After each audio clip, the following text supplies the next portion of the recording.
చేసిన తప్పు చెరిగిపోయేనా, జరిగిన కథ విని ఈ కడలి నవ్వింది. అందరికీ నమస్కారం. మనం ఈరోజు ఒక తాతను మనం తలుపుల మండలంలో ప్రతి ఒక్క శుక్రవారం ఒక కట్టి చేతును పట్టుకొని ఒక యూరిన్ బ్యాగ్లో కవర్లో పెట్టుకొని తిరుగుతుంది.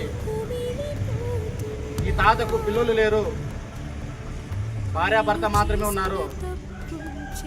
ఇతను చూసి మనం చెల్లించిపోతాం.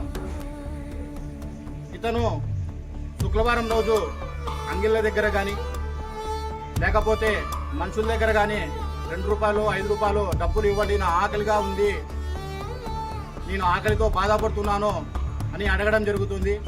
ఇతన్ని చూస్తే చెల్లించిపోతాం. ఎందుకంటే మనం సృష్టిలో పుట్టినప్పుడు, భగవంతుడు సృష్టించినప్పుడు దేవుడు ప్రతి ఒక్కరిని సమానంగా అందరినీ ఒకే విధంగా పంపిస్తాడు. కానీ పేదరికం వల్ల చాలా మంది ఆకలితో ఇబ్బంది పడుతున్నారు.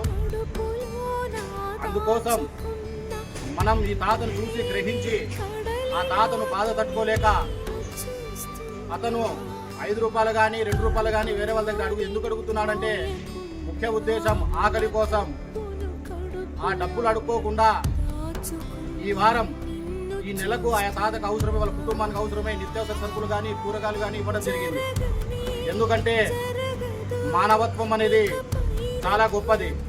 పక్కవారు కష్టాలు ఉన్నప్పుడు మనం తోడుగున్నప్పుడే ఈ మానవ జన్మకు అర్థం పరమార్థం ఉంటుందని మన ఫ్రెండ్స్ ట్రస్ట్ పెట్టి పేద ప్రజలకు సహాయం చేస్తున్నాం. ఈరోజు మన ట్రస్ట్ ద్వారా తాతకు ఒక నెలకు అవసరమై వాళ్ళ ఇంటి సరుకులు కూడా ఇవ్వడం జరిగిందని మీ అందరికి కూడా తెలియజేస్తున్నాను.